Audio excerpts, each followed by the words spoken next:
I am Claire, 36, and I am the woman who set a new code on the front door the morning the snow came. The house breathed like a living thing, the furnace ticking the porch light, giving one soft flicker. I zipped my coat, palmed the little card, and lifted my mom's chipped red thermos. Warmth should be simple. When did it turn into something you had to earn? Before we begin, tell me where you are watching from, tap like, and subscribe, and stay with me. We live just outside Milwaukee, where a north wind comes off the lake and slips under every doorway unless you tend the seals with care. Our little cape sits on a quiet street of maples that hold their bones out to the sky all winter.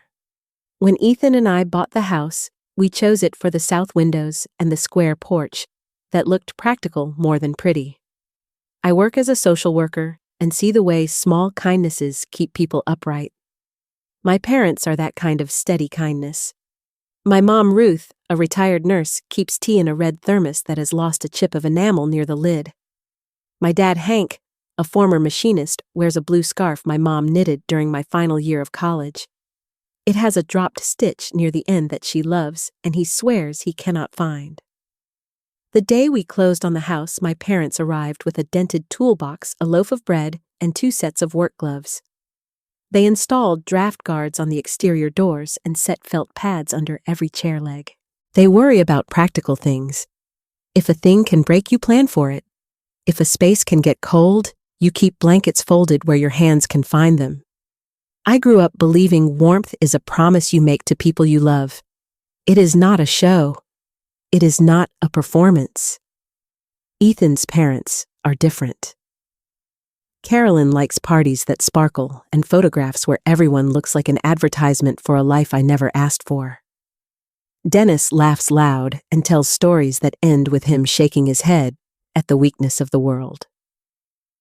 When I first met them, they were generous in the way people are when they want to impress. They brought expensive candles to our apartment and showed us travel pictures on a tablet bigger than our coffee table. I wanted to find a middle place where my family's thrift and their glamour could sit down and share a meal. We planned a housewarming for January. I kept the list small. Just family, a few friends, the neighbor who taught 2nd grade for 40 years and now watches our street like a careful lighthouse. I sent a group text. Chili cornbread cinnamon tea seltzer, a pie my parents promised to bring. I rinsed the red thermos and dried it on a flour sack towel. I laid my dad's blue scarf across the back of the chair nearest the front door, so he would not have to ask where it went. I taped a new keypad code onto a small card so I would remember the order of the numbers. The furnace clicked, and then hummed the way a good machine does. That quiet sound felt like safety. Ethan hugged me from behind. He promised we would keep the gathering small and warm, that he would speak up if his parents tried to expand it. He said we deserved a soft night. I believed him. I wanted to believe that what I knew from work would also be true at home. If you set clear expectations and choose simple food and close the drafts, people will meet you where you are. The thermostat made a light sound as it settled into the afternoon program. I thought the house itself agreed with me. The party began to shift before it officially started. In the early afternoon, Carolyn arrived an hour ahead with a folding table and glossy platters the size of sleds. Her coat was a pale winter white that did not know salt or slush, and she moved like the room was her stage. She looked over the dining table I had set with a plain cotton runner, handmade labels for the chili toppings, and a kettle waiting beside the red thermos. She made a sound that might have been approval in a different language and began rearranging things. She replaced my labels with calligraphy place cards that curled into themselves like they were tired of standing. She told me the thermos looked homespun and asked if we could put it nearer the back. She said the front should sparkle. She set out small crystal dishes for garnishes and turned the cornbread into a fan. It did look pretty, and it also looked like it belonged to a magazine where no one ever slipped on an icy step. Dennis came in behind her holding 2 cases of beer and a speaker.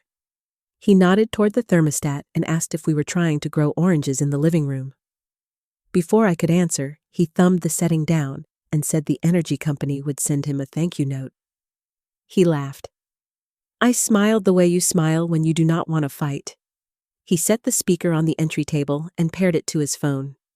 My parents arrived 20 minutes later, carrying a paper bag with oranges and a pie that smelled like sunshine, bothering the edges of winter.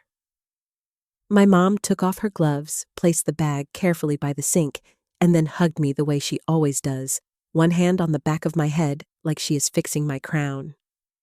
My dad leaned the blue scarf over the arm of the chair by the door and rubbed his hands together like he was revving an engine. He asked if I needed help with chairs. We were about to move a few when Carolyn swooped past, and with that bright smile that photographs well said, she had a layout in mind, and could we not disturb it? I said, of course. My mom reached for the kettle to fill it and asked where I wanted the cups. Carolyn said the cup station looked cluttered and she would curate it. She said it like a gift. The word curved around my mom and kept going. My mom set the kettle down and stepped back. Dennis searched for a plug and then powered the speaker on. A bass line rolled through the house like an arriving train and did not stop. As more people entered, I began to notice faces I did not recognize. Carolyn called them family friends and said it with a tone that asked me to welcome her choices. She suggested we keep the front door locked and let her manage the chain and the code so the entry would stay tidy. She said it would be better flow. She moved my dad's blue scarf to the hall closet so it would not drip on the floor. It was dry. I watched where she put it because I knew my dad would pretend not to care and then look for it with his eyes. My mom pulled me aside and asked if I was all right. I nodded because that felt easier than explaining how small I felt in my own house. She patted my cheek and said we would find a way to make the tea station ours. We adjusted the kettle by an outlet near the kitchen window. Steam rose and made a small cloud on the glass. It was beautiful, and for the first time that day, I felt how fragile beauty is when someone has decided you are lesser. The hours slid forward, and so did the volume, the guest list, and the sense that I was not a host, but a person holding a room for someone else's show. Carolyn announced a coat rule and stood at the entry like a concierge. She kept the keypad code on a sticky note and told people to wait while she checked names off a list she had never shown me. She called it managing the flow. The chain slid with a soft metallic whisper as she set and reset it between arrivals.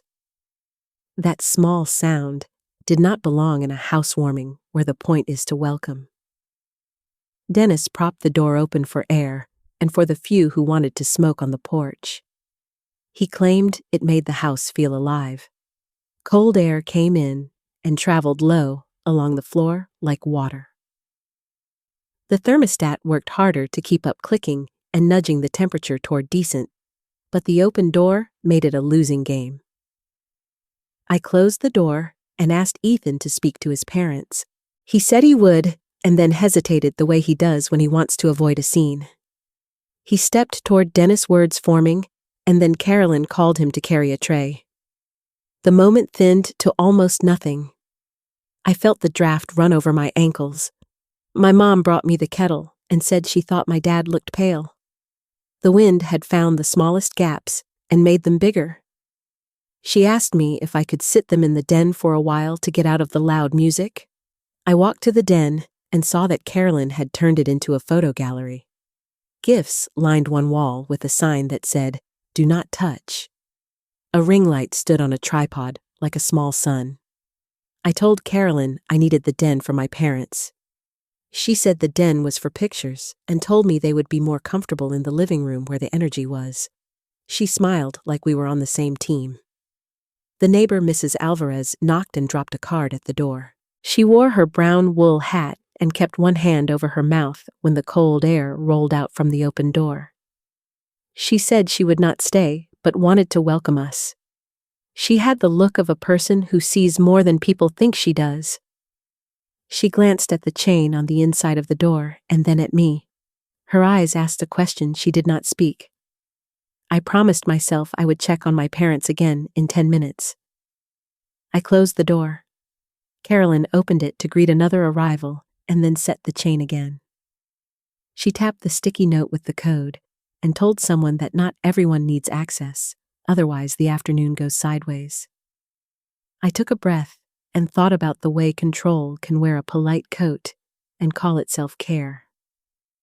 The chili pot ran low. I told Ethan I would run to the market for more bread and seltzer. He said it would be fine. He squeezed my shoulder the way you touch a person when you want the problem to be soft. I put on my coat and gloves and left to do the small errand that would become the hinge of our lives. When I turned into our driveway, dusk had started to erase the edges of the houses across the street. Snow blew in tiny seeds, the kind that stick to eyelashes. The porch light flickered once and then held. Through the front window, I saw silhouettes moving and arms lifted in a dance. The music was bright and careless. Then I saw my parents on the steps. They stood shoulder to shoulder close to the door. My dad's lips were tinged a color I did not want to name, and my mom was rubbing his hands between her palms to make heat. My grocery bags hit the passenger seat as I grabbed them and ran. My breath came out like a small engine. I asked what happened while I set the bags down. My mom said they had stepped out together to carry a tray to the neighbor who left the card because she had waved from her porch and it felt kind to share. When they tried to come back, the chain was set and the code would not open the door.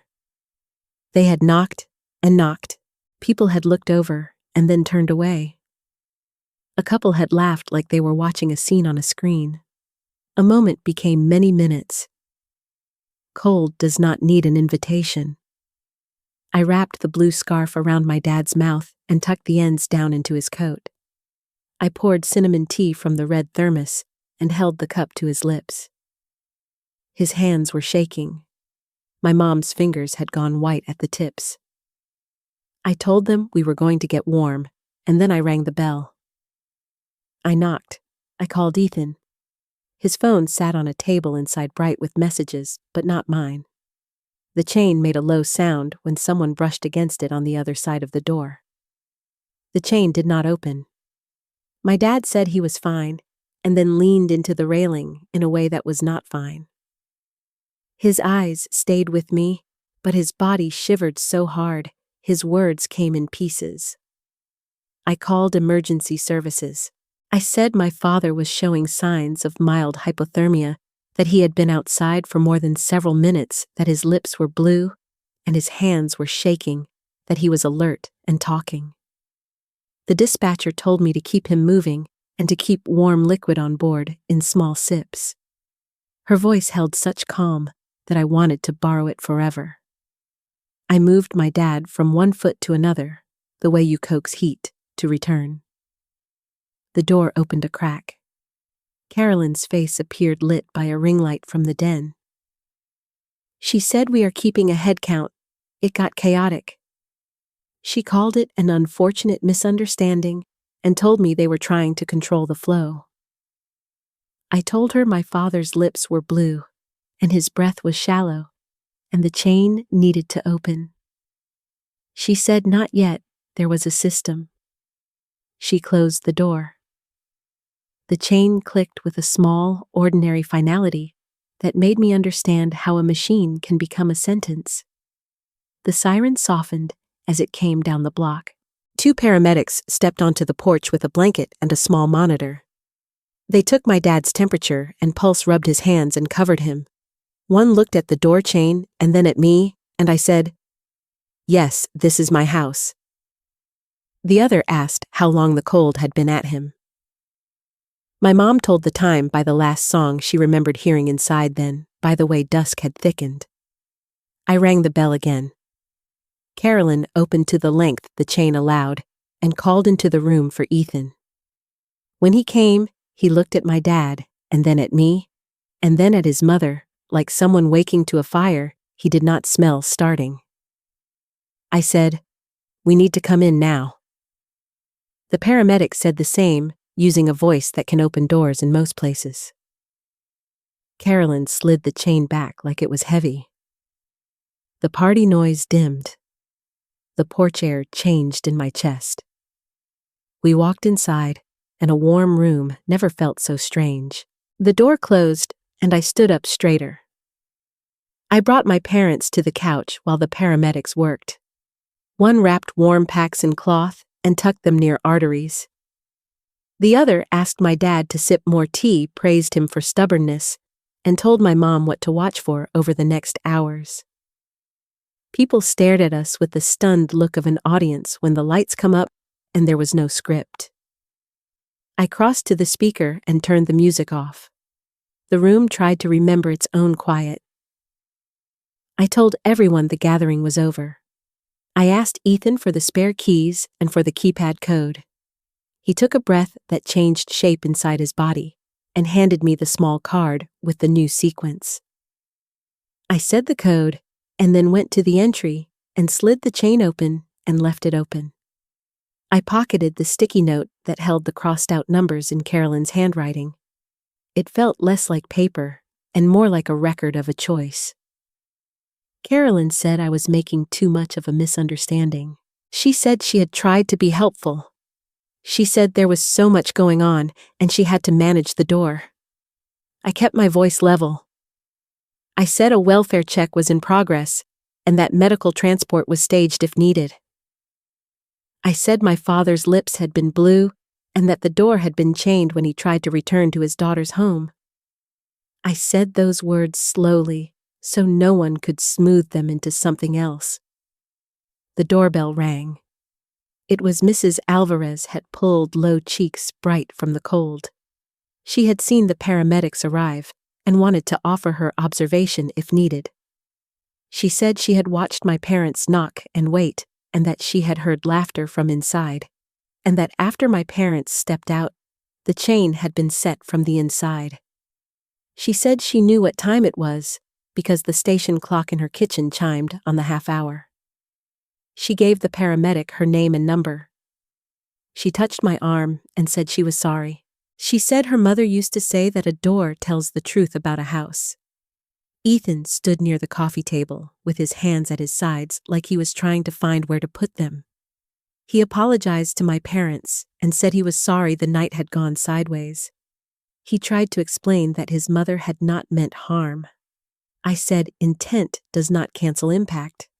I said, we are going to care for my parents, and then we are going to set boundaries that hold. I said it the way I would tell a client how to stand up in a room where people were used to them sitting down. I documented what I could while it was fresh. I photographed the chain, the entry from inside, and out the thermostat reading that showed a number no house should hold in January, the sticky note with the code crossed out. I saved the short video clip that Mrs. Alvarez texted me where my dad's hand rested on the glass while music rolled through. I emailed myself the files with a clear subject line. It is how you keep truth from being rewritten later. I asked the guests to collect their coats. Some moved fast embarrassment like a blush that reached their hands. Dennis muttered about overreactions. Carolyn refused to move and said this was humiliating. I said humiliation is a natural outcome when a person treats safety like a toy. I told her she could leave now or in a few minutes when an officer I knew from a community program arrived for a welfare documentation. She chose to leave, then flanked by Dennis, who was red in a way that came from pride more than cold. Ethan helped people out, and then stood in the doorway looking at the edge of the rug, the way people do when they are learning to see a room that has not changed, but now looks new. When the house settled, I focused on care. I set my parents in the den, not as a gallery, but as a refuge, with quilts pulled from the chest and 2 mugs of soup warming their hands. The paramedics left printed instructions and told us what to watch for overnight. I kept the red thermos near my mom and tucked the blue scarf over my dad's knees. He tried to make a joke about being wrapped like a burrito and then fell quiet. Quiet can be a new kind of language. It says, I did not expect to be treated like that, and I am still here. In the morning, I filed a factual incident report with the homeowner association about noise and safety violations, attaching time-stamped photos and a summary of the medical response. Not because I wanted to embarrass anyone, but because documents give shape to truth. I also called an elder law attorney I work with through my clinic network and asked for guidance. She listened, asked precise questions, and then drafted a letter that required Carolyn and Dennis to reimburse medical costs and damages, including the glass that had cracked on the porch when a tray fell during their door show, along with an estimate for the heating bill spike due to the door being propped open. The letter included a trespass warning for any future event not explicitly invited by me or Ethan and set a window for payment. I wrote a short email to the extended family. 200 words that described what happened without adjectives. I attached 3 photographs and the time-stamped summary of the paramedic visit. I said this is what occurred. I did not ask for allies. I did not argue. I sent it because silence turns into a story other people write for you. Ethan and I began counseling that week. We sat on a soft gray couch and told the truth about what had been easy to ignore. He wrote a separate apology to my parents and included a plan. He agreed to a period of no contact with his parents unless and until they apologized to my parents in person. He said he loved his mother and father, and he also loved me. And he was learning that love without boundaries is not love. It is a mess. My mom said she accepted his apology and would measure the future by actions. Carolyn tried to recast the night on social media, calling it a misunderstanding, and painting herself as a host who had been overwhelmed with responsibility. I responded once with calm facts and then did not engage again. The attorney's letter arrived at her house 2 days later. She paid the invoice. A cousin told me she canceled a weekend trip she had talked about for months. I did not feel triumphant. I felt like we had returned the bill to the table where it belonged. I donated a portion of the payment to the neighborhood warming center in my parents' names and sent them the receipt with a note that said, "This is what care looks like when it keeps going." In the evenings, the house started to feel like ours again. The music stayed off, unless we turned it on. The entry smelled like wool and clean wood. Ethan practiced saying no without an explanation attached to it. I cleaned the red thermos and set it on the shelf where it belonged. The chain hung loose and quiet. I slept. That surprised me most. Sometimes, accountability is the blanket that finally covers your feet. A week later, we put on heavy socks and sat on the porch with my parents. It was still winter, and the air was the kind you respect before you step into it. We had new blankets that did not shed. The porch light worked without its old stutter. My mom poured cinnamon tea from the red thermos and handed my dad the first cup. The blue scarf sat around his neck, the way it always does, familiar and brave. Color had returned to his face. He smiled without reaching for words, and I realized that sometimes survival has the softest expression. Inside the house, the code on the keypad is again mine to control, not as a secret, but as a responsibility. The chain is not a tool I expect to use. The thermostat holds steady at a temperature that respects life. I admit out loud that I ignored small hurts for years and hoped goodwill would multiply without protection. I see how often I tried to make myself small so conflict would not rise. I am not doing that anymore. Hospitality never outranks safety. Not in my house. Not in any house where I get a say. I notice how accountability feels in my body. My jaw is not tight. My shoulders do not live near my ears. My breath finds the bottom of my ribs. The house sounds different. There is the common whir of the furnace and the ordinary clink of mugs and the kind of quiet that is not empty, it is full. Ethan asks my mom for her cinnamon tea recipe and writes it down in his own careful handwriting. He tells her he wants to be the person who knows how to keep a room warm. She puts a hand over his and says, That is the whole thing, really. The porch light flickers once when the furnace turns on, and this time, it steadies so quickly, it feels like a small promise. I hold the door open with my hip as my parents step inside, and the winter air lifts just enough for us to carry the heat with us. Love with open hands, but guard the threshold. Warmth is not a party trick. It is a promise you make and keep.